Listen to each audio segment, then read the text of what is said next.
నమస్తే తెలుగు వన్కి స్వాగతం. తెలంగాణ రాష్ట్రంలో నమోదైన ఒక డ్రగ్స్ కేసు ఇప్పుడు దేశవ్యాప్తంగా చర్చనీయాంశం అవుతోంది. ఎందుకంటే దాదాపుగా అనేక రాష్ట్రాల్లో ఈ డ్రగ్స్ కేసులు నమోదవుతున్నాయి. ఇటీవల కాలంలో డ్రగ్స్ని కూడా చాలా చోట్ల పట్టుకుంటున్నారు. కానీ ఇక్కడ కీలకమైనటువంటి అంశం ఏంటంటే ఇందులో చాలామంది రాజకీయ పార్టీలకు సంబంధించినటువంటి నాయకులు, ప్రజాప్రతినిధులు, వాళ్ళ పాత్ర అక్కడ స్పష్టంగా కనిపిస్తుంది. కానీ ఈ కేసు నడుస్తున్నటువంటి తీరు చాలా ప్రశ్నల్ని సంధిస్తుంది. ఈ ప్రశ్నలు ఏంటి, వాటికి ఉన్నటువంటి జవాబులు ఏంటి? మనతో మాట్లాడటానికి సీనియర్ రాజకీయ విశ్లేషకులు లింగంనేని గారు ఉన్నారు. సార్ నమస్తే. ముఖ్యంగా తెలంగాణ ప్రాంతంలో నమోదైనటువంటి ఈ డ్రగ్స్ కేసు అనేక మంది రాజకీయ పార్టీ నాయకులు ఉన్నారు, ప్రజాప్రతినిధులు కూడా ఉన్నారు, మన రాష్ట్రానికి సంబంధించినటువంటి ఎంపీ పుట్టా మహేష్ కూడా ఉన్నారు. ఆ తర్వాత జరిగినటువంటి ఇప్పుడు మామూలుగా డ్రగ్స్ పార్టీ జరిగిన దానికి ముందు కన్నా పట్టుకున్న తర్వాత జరిగినటువంటి రాజకీయమే చాలా ఆసక్తికరంగా ఉంది. అసలు ఏంటి అంటే వాస్తవాలు, అక్కడ ఉన్నటువంటి జరిగినటువంటి వాస్తవాలు ఏంటి, ఏం జరుగుతుందంటారు? అంటే నిజానికి అది అక్కడ ఇది ఈ డ్రగ్స్తో పార్టీ జరుగుతుందనేది పోలీసులకు ఇన్ఫర్మేషన్ అందిందనేది ఒక ముందే ఇన్ఫర్మేషన్ అందే వాళ్ళు పట్టుకున్నారు. అట్ ది సేమ్ టైం ఇమీడియట్గా కేసు కూడా పెట్టారు. ఎక్కడ కూడా కేసు పెట్టకుండా వదిలేలా, అందరి మీద కేసు పెట్టారు. దాంట్లో ముఖ్యమైన అతను పైలట్ రోహిత్ రెడ్డి, తర్వాత వాళ్ళ తమ్ముడు, వాళ్ళిద్దరూ ఈ పార్టీ కండక్ట్ చేశారని, దీనికి సంబంధించి తెలుగుదేశం పార్టీకి సంబంధించిన పుట్టా మహేష్ కుమార్, ఎందుకంటే ఈయన ఇక్కడ ఒక్కటే మనం ఆలోచించాలి. నేను ఫ్రెండ్గా పిలిస్తే వెళ్ళానా, భోజనానికి వెళ్ళానా, లేకపోతే ఊరికి భోజనం చూద్దామని వెళ్ళాము అనేది చిన్నపిల్లలు చెప్పిన వంక చెప్తున్నారు. ఏదో అంటారు చూసారా, తాడి చెట్టు కింద కూర్చుని తాడికలు తాగలేదంటే ఎవడో నమ్మడంటారు. మజ్జిగ తాగుతున్నానంటే కుదరదు, తాడి చెట్టు కింద కూర్చొని మజ్జిగ తాగుతున్నానంటే నమ్మము అంటారు. అట్లాగే ఇక్కడ ఏంటంటే ఆ రాత్రిపూట్ల అక్కడ అటువంటి పార్టీ జరుగుతున్నప్పుడు నేను ఊరికే భోంచేయడానికి వెళ్ళానంటే నమ్మటానికి ఆంధ్ర ప్రజలు ఏమీ తెలివి తక్కువ వాళ్ళు కాదు, తెలంగాణ ప్రజలు అంతకన్నా తెలివి తక్కువ వాళ్ళు కాదు. కాబట్టి అక్కడ ఏదో జరిగిందనేది స్పష్టం అవుతుంది. రెండోది ఏంటంటే దుబాయ్కి సంబంధించి అక్కడ ఏదో సెటిల్మెంట్స్ ఇక్కడ జరుగుతున్నాయి అనేది ఒకటి. ఆ సెటిల్మెంట్లు దుబాయ్ రియల్ ఎస్టేట్కి సంబంధించి సెటిల్మెంట్లు జరుగుతున్నాయి అనేది. తర్వాత ఇంకొక వర్షన్ ఏమొచ్చిందంటే అసలు ఈ రియల్ ఎస్టేట్లో ఈ ఏదైతే ఈ డ్రగ్స్ వీళ్ళు వాడుతున్నారా, అసలు వ్యాపారం చేస్తున్నారా అనేది కూడా మనం వచ్చింది. చాలా కీలకమైన అంశం. ఏంటంటే అసలు వీళ్ళే డ్రగ్స్ సప్లై చేస్తున్నారా చాలా చోట్లకి. ఎందుకంటే ఇప్పుడు ఈ కౌశిక్ అనే ఒక అతను ఉన్నాడు, తర్వాత ఇంకొక అతను నమిత్ శర్మ, అతను పోలీసుల మీద మేము ఈగిల్ టీం అని చెప్పిన తర్వాత కూడా 4 రౌండ్లు కాల్పులు జరిపారంటే వాళ్ళ ధైర్యం ఏంటి? 4 రౌండ్లు కాల్పులు జరిగారని పోలీసులు చెప్తున్నారు. 4 రౌండ్లు అనేటప్పటికీ అసలు ఒకవేళ ఎవరన్నా పోలీసు చనిపోయి ఉంటే పరిస్థితి ఏంటి? అంతేగా, మత్తులో ఏదైనా జరగవచ్చు కదా. అసలు ఆ ధైర్యం ఎప్పుడు వస్తుంది? విచక్షణ కోల్పోతేనే వస్తుంది. విచక్షణ ఎప్పుడు కోల్పోతారు? మీరు డ్రగ్స్ తీసుకుంటే విచక్షణ కోల్పోతారు. అంటే అక్కడ డ్రగ్స్ తీసుకున్నారనేది స్పష్టంగా కనపడుతుంది. కన్జ్యూమ్ అయినట్లుగా రిపోర్ట్ వచ్చింది. కొంతమంది ఏం చేశారంటే యూరిన్ టెస్ట్కి వచ్చేటప్పటికి నార్మల్గా ఏంటంటే యూరిన్ టెస్ట్ మీరు యూరిన్ తీసుకొచ్చి ఇమ్మన్నప్పుడు వాటర్ కలిపారు, దాని మూలన కొంతమందికి పాజిటివ్ రాలేదు, కానీ బ్లడ్ శాంపిల్స్లో పాజిటివ్ వచ్చింది అంటున్నారు. దాంట్లో మహేష్ కుమార్ గారు కూడా ఒకడు అటువంటి వాటిలో. తర్వాత ఈ కొకైన్ అసలు ఆ పక్కన ఉన్న దీంట్లో ఇది స్విమ్మింగ్ పూల్లో పడేశారనేది ఒకటి. ఇప్పుడు ఆ నీళ్లు కూడా దాంట్లో కూడా ఉన్నాయా లేవా రెసిడ్యూస్ అనేది చూస్తున్నారు. పెద్ద స్విమ్మింగ్ పూల్ వాటర్లో ఈ కలిపిన కొద్ది అంటే వదలకపోతే కనపడతాయి, వదలకపోతే దొరుకుతాయి. ఇప్పుడు బ్లడ్ శాంపుల్స్లో దొరికినాయి అంటున్నారు. అంటే ఏంటి దాని మీనింగ్?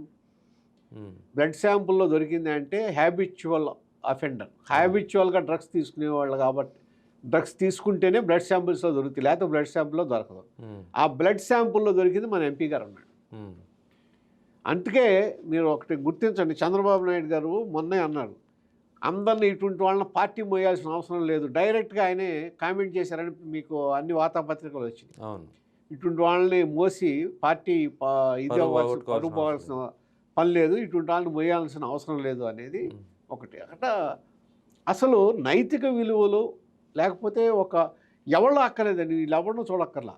మీరు ఈ తెలుగుదేశం పార్టీకి సంబంధించి ఈ ఆళ్ళ నాయకుడే చంద్రబాబు నాయుడు గారిని ఆదర్శంగా తీసుకోండి. ఆయన ప్రైవేట్ లైఫ్లో ఎట్టుంటున్నాడు, పబ్లిక్ లైఫ్లోకి వచ్చేటప్పుడు తను ఎట్టా సంస్కరించుకుంటున్నాడు, ఎంత జాగ్రత్తగా ఉంటున్నాడు. లేకపోతే ఇన్ని సంవత్సరాల రాజకీయ జీవితంలో ఆయన పర్సనల్గా ఎన్ని రావాలి ఆయన మీద? అవును, పర్సనల్గా అసలు ఎక్కడ ఉండవు. పర్సనల్ ఇష్యూస్, ఇది పర్సనల్ ఇష్యూ అయినా కదా ఇవాళ జరిగింది. ఇటువంటి ఎన్ని వందలు రావాలి? ఒకటనే వచ్చిందా? రాకుండా ఎందుకు జాగ్రత్త పడుతున్నాడు ఆయన? ఆ కంట్రోల్ ఎట్లా పెట్టుకున్నాడు? తను ఏ విధంగా సంస్కరించుకుంటున్నాడు? అది చూసుకోవాలి కదా రాజకీయ నాయకులు. మీరు రాజకీయంలో ఉన్నప్పుడు ప్రజలకి ప్రతినిధులుగా ఉన్నప్పుడు ఒక బాధ్యత మీ మీద ఉంటుంది. మిమ్మల్ని మీరు సంస్కరించుకోవాలి. మీ ఇష్టం వచ్చినట్టు ఉండటానికి వీల్లేదు. శ్రీశ్రీ గారు చెప్పినట్టు మీరు పర్సనల్గా ఉంటే మీ ఇష్టం, మీ లైఫ్. కానీ జనంలోకి వస్తే, పబ్లిక్లోకి వస్తే ప్రజల ఇష్టం. మీరు ప్రజలకు జవాబుదారీ. కొన్ని మాత్రమే సార్ అవి. ఇప్పుడు ఇలాంటి విషయాలు నేను పర్సనల్గా డ్రగ్స్ తీసుకున్నాను అది కూడా కుదరదు. ఇది అసలు ఒక విధంగా చెప్పాలంటే జాతి ద్రోహం. అవును, దేశద్రోహం.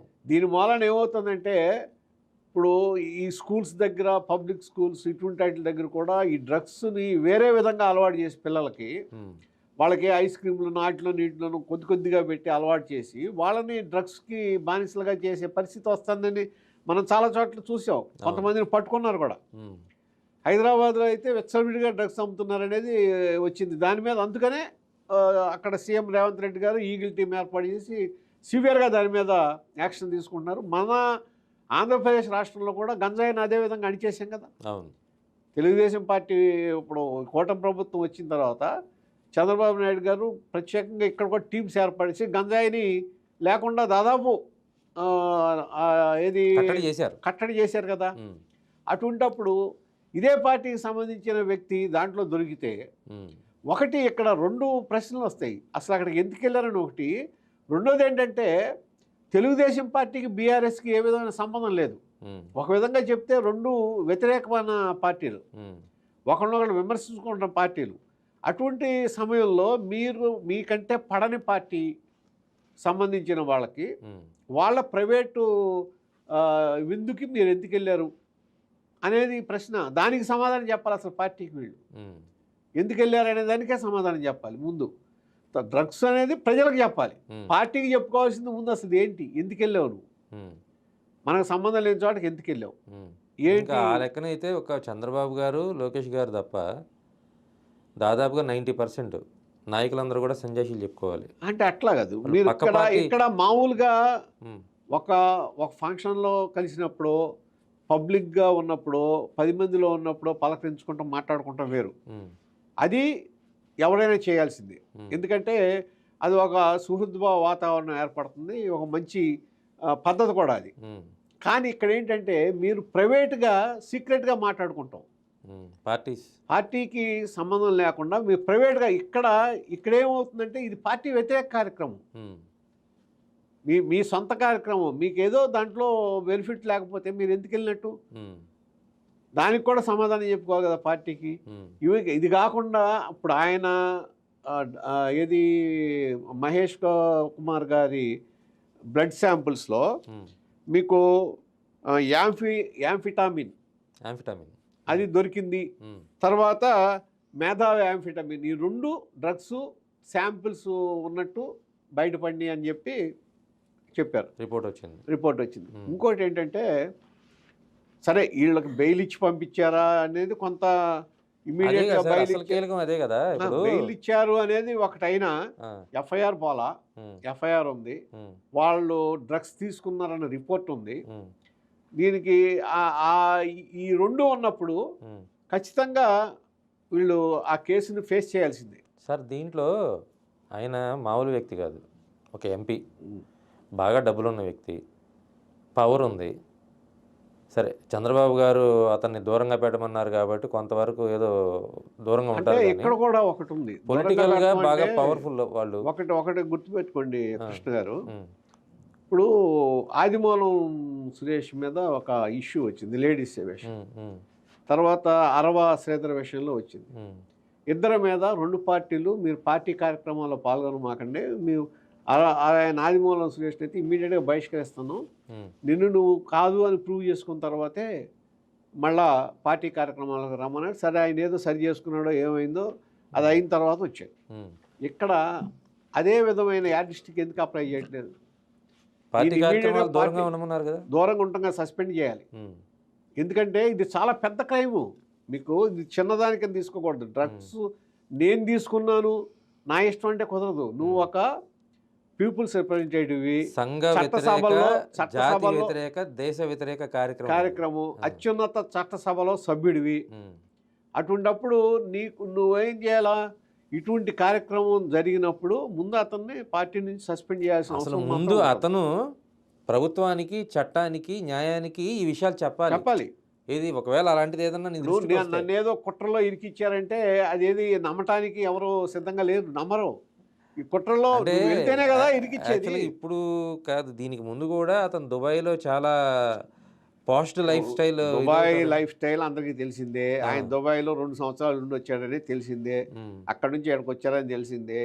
అయితే ఇక్కడ ఏంటంటే ఈ డ్రగ్స్ పెడ్లింగ్లో ఏమన్నా వచ్చిన డబ్బులా, దాంట్లో వచ్చిన డబ్బులు రియల్ ఎస్టేట్లో ఆ బ్లాక్ మనీని రియల్ ఎస్టేట్లో పెట్టి వైట్ చేయడానికి కూర్చున్నారా, లేకపోతే దేన్ని పంచుకుంటానికి, ఏ సెటిల్మెంట్కి, ఏ సొల్యూషన్ కోసం కూర్చున్నారనేదే వాళ్ళ పోలీసులు కూడా అడుగుతున్నారు. పోలీసులు అడుగుతుంది ఎందుకు కూర్చున్నారని, కానీ ప్రజలు అడుగుతుంది ఏంటంటే అసలు అట్లా ఎలా వదిలేశారని. ఎస్, అది మీరంతా కరెక్టే. ఎలా వదిలేశారంటే ఇక్కడ ఒకటి దాదాపు అందరినీ వదిలేశారు, ఇద్దరం తప్ప. అంటే ఎవరైతే పోలీసు మీద కాల్పులు జరిపారో ఆ కేసులో ఉన్నాళ్ళని తప్ప మిగిలిన వాళ్ళని వదిలేశారు. మిగిలిన వాళ్ళందరూ కూడా వాళ్ళు రీహాబిలిటేషన్ సెంటర్కి వెళ్తామని చెప్పి లెటర్ రాశారు. నార్మల్గా ఏంటంటే మేము వెళ్ళి అక్కడ రీహాబిలిటేషన్ సెంటర్లో మేము కౌన్సిలింగ్ తీసుకుంటామంటే మొట్టమొదటి క్రైమ్ కింద కొంత వదిలిపెడతారు. ఏం సార్ అంటే కన్జ్యూమ్ చేసే వాళ్ళని, కానీ సప్లయర్స్ అయితే వీళ్ళు ఇతను సప్లయర్స్ కాదుగా వీళ్ళు. ఏమో ఎవరు సప్లయర్స్ ఎవరు అనేది అదే కౌశిక్ అనే అతను సప్లయరా. ఇప్పుడు అతను తీసుకొచ్చాడు అంటున్నారు కదా, అతన్ని దగ్గర తీసుకున్నాడు అంటున్నారు. ఇది డ్రైవరు రోహిత్ రెడ్డి డ్రైవరు అతని దగ్గర నుంచి తీసుకున్నాడు అనేది ఆ డ్రైవరే చెప్పాడు. అది దాని మీద సరే ఎంక్వైరీ జరుగుతుంది అనుకోండి. అయితే ఒకటి వీళ్ళు కన్జ్యూమ్ చేసిన తప్ప నా ఉద్దేశం అయితే ఏది ఎంపీ కానీ వీళ్ళు డ్రగ్ పెడ్లర్స్ మాత్రం కాదు, కన్జ్యూమ్ చేసిన వాళ్ళే. అయితే మన ఉద్దేశం ఏంటంటే నువ్వు అందరికీ ఆదర్శంగా నిలబడాల్సిన వాడివి, ప్రజలకు ఆదర్శంగా ఉండాల్సిన వాడివి. నువ్వే ఈ విధంగా ఉంటే రేపు పొద్దున చట్టసభల్లో నువ్వు ఏ విధంగా సవ్యంగా ఉండగలవు, ఏం మాట్లాడగలవు? భవిష్యత్తులో పౌరుల గురించి జరిగిన తప్పేంటంటే ఒక పక్కన ఆ కేసులో ఎఫ్ఐఆర్ పడింది. ఆ కేసులో బెయిల్ తీసుకుని, స్టేషన్ బెయిల్ తీసుకుని ఏమని బెయిల్ తీసుకున్నారు? నేను పార్లమెంట్కి వెళ్ళాలని. అది నా ఉద్దేశం పెద్ద తప్పు. అసలు పార్లమెంట్కి డ్రగ్స్ తీసుకున్న తర్వాత నాకు తెలిసి 48 అవర్స్ 72 అవర్స్ ఎంత ఉంటుంది. దాని వరకు అసలు వాళ్ళని పబ్లిక్ లైఫ్లోకి రానివ్వరు.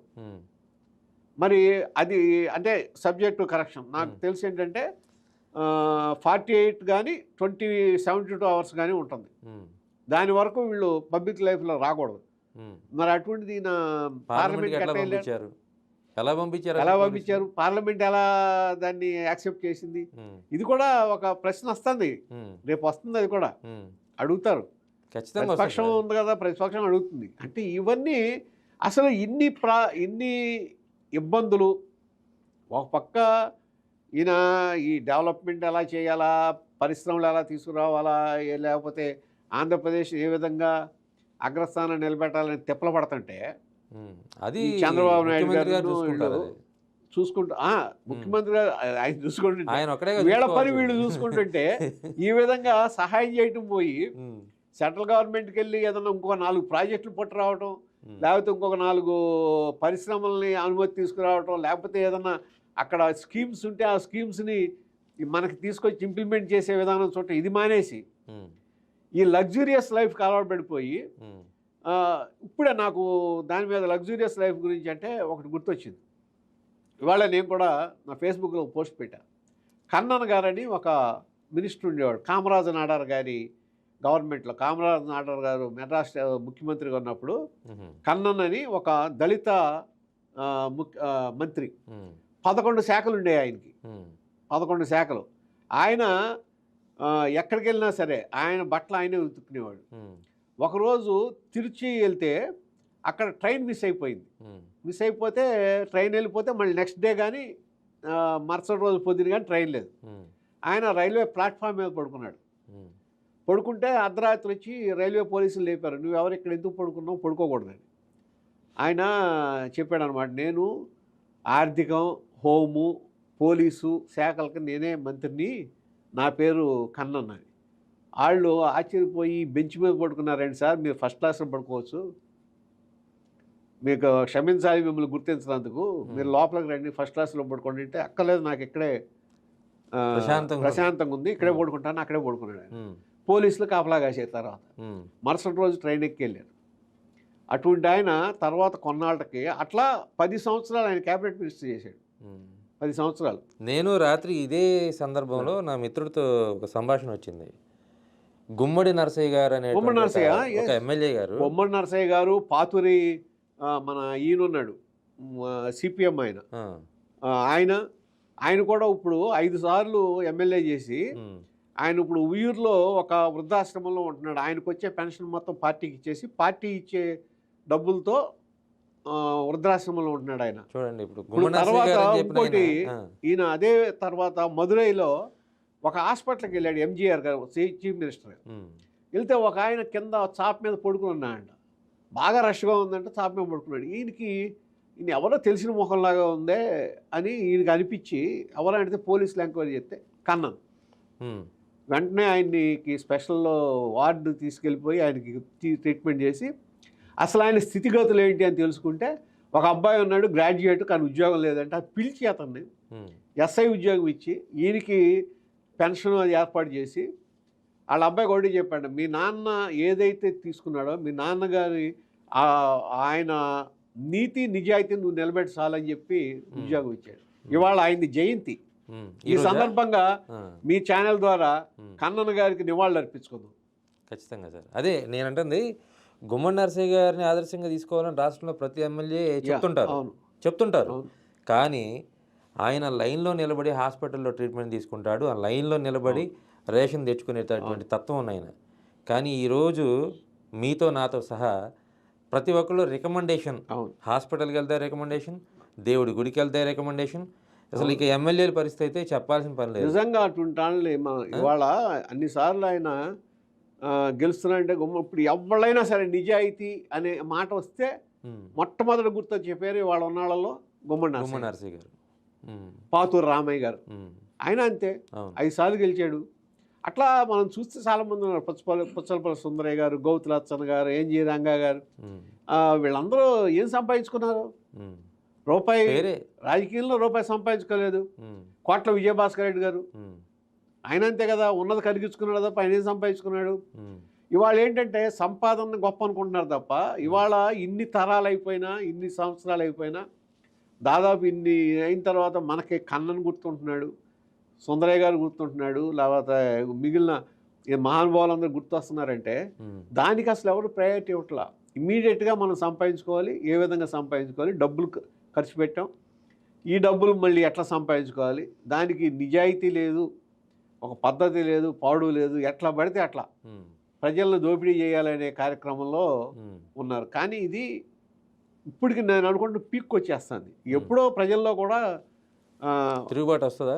తిరుగుబాటు అంటే ఒకటి ప్రజల్లో కూడా తేడా ఉంది, అంటే ప్రజల్లో కూడా లోపం ఉంది, ప్రశ్నించే తత్వం పోతుంది. నువ్వెందుకు చెయ్యవు అని అడగాలి, బానిసత్వం ఎక్కువ, అది పోతుంది. ఇప్పుడు అదే మీరు తమిళనాడు చూడండి, అక్కడ ఒక ఆఫీస్కి వెళ్ళి డబ్బులు ఇవ్వాలంటే నిలదీస్తాడు. అక్కడ ఎప్పుడైతే మీరు నిలదీశారో అధికారి డౌన్ అయిపోతాడు, లేకపోతే పొలిటీషియన్ కూడా డౌన్ అయిపోతాడు. కానీ నిలదీసే అలవాటు పోతుంది.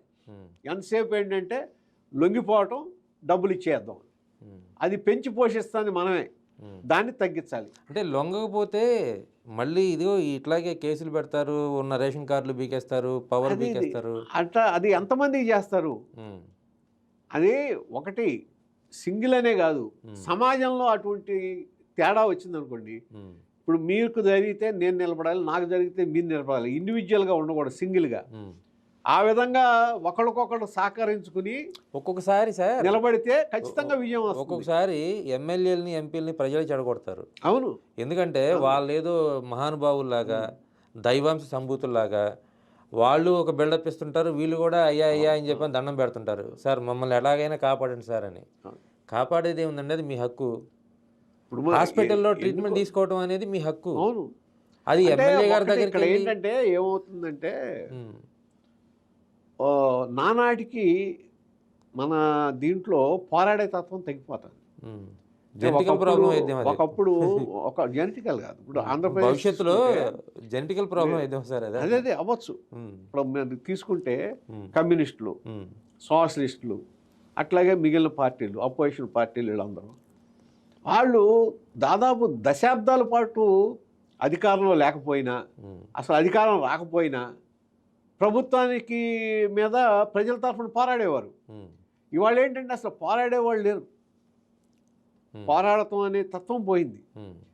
వాళ్ళు ఎక్కడో ఒక చోట బయాస్డ్ అయిపోతున్నారు, పోరాడేవాళ్ళు కూడా కొంత బయాస్డ్ అయిపోతున్నారు, ఏదో ఒకళ్ళకి ఒక పక్షాన అయిపోతున్నారు తప్ప ప్రజల పక్షాన ఉంటలా. అక్కడ అన్యాయం జరుగుతుంది. అది మరి అటువంటి నాయకుడు ఎప్పుడు వస్తాడనేది మనం ఎదురు చూడటమే. ఎందుకు సార్ మీరు ఇందాక చెప్పినట్లుగా ఇప్పుడు చంద్రబాబు గారు కావచ్చు, లేకపోతే ఇంకా కొంతమంది ఒక 10 మంది ఉన్నారు నాయకులు, క్రమశిక్షణ కలిగిన వాళ్ళు. అవును, మరీ 100% కాకపోయినా నిజాయితీగా ఉండేవాళ్ళు. ఇప్పుడు ఇవాళ ఉన్న సమాజంలో మీరు ఈ కన్నం లాంటి వాళ్ళనో లేకపోతే అలాంటి వాళ్ళ మన గుమ్మడి నరసయ్య గారు లాంటి వాళ్ళనో మనం చూడక్కల, కానీ నీతికి నిజాయితీకి నిలబడే వాళ్ళు ఉంటే చాలు. కొంతమంది ఉన్నారు, కొంతమంది మొత్తం ఆ విధంగా రైల్వే ప్లాట్ఫామ్ మీద పడుకోమని మనం అనం. ఆ రోజున స్వాతంత్రం వచ్చిన టైంలో వాళ్ళంతా నిజాయితీగా ఉండేవారు, నిరాడంబరంగా ఉండేవాళ్ళు. వాళ్ళకి మిగిలిన విషయాలన్నీ లేవు. కొన్ని స్టేట్స్లో ఉన్నారు సార్, అంటే కేరళ లాంటి స్టేట్లో, కొన్ని నార్త్ ఇండియా ఉన్నారు. మన దగ్గరే ఈ పోస్ట్ కల్చర్ వచ్చేసింది. ఏది రాజకీయ నాయకుల్లో కూడా పోస్ట్ కల్చర్ వచ్చేసింది. ఒక 5 కోట్ల రూపాయల కారు, దర్పం, ఏదో ఏం చేసాము ప్రజలకు అనేది అక్కర్లా అవసరం లేదు. సో అలాంటి రాజకీయాలు ఉన్న పరిస్థితుల్లో ఇప్పుడు మనం ఈ డ్రగ్స్ కేసులో మళ్ళీ తిరిగి పురోగతి ఉంటుందా, లేకపోతే రాజకీయ ఒత్తిడి ఆ ఇన్ఫ్లుయెన్స్తో కేసు మొత్తం నీరు గారిపోతుందంట? నేనైతే కేసు ఏం నీరు గారదు అనుకుంటున్నా. ఎందుకంటే దాంట్లో మెయిన్ కల్ప్రిట్ రోహిత్ రెడ్డి, అతన్ని ఫిక్స్ చేయడానికి ప్రిపేర్ అయిపోయారు. మిగిలిన వాళ్ళు కూడా ఎంతో కొంత ఫిక్స్ అవుతారు తప్ప వదిలటానికి వీలు ఉండదు. ఎంతో కొంత అంటే అందరూ కలిసి చేసిందే కదా సార్ అన్యాయం. అవును, అంటే మెయిన్ డ్రగ్ తీసుకున్న వాళ్ళు వేరు, తీసుకున్న వాళ్ళ మీద చర్యలు కొద్దిగా సానుభూతి ఉంటుంది, తక్కువ ఉంటాయి. ఎందుకు సానుభూతి సార్? దాంట్లో కూడా ఎంత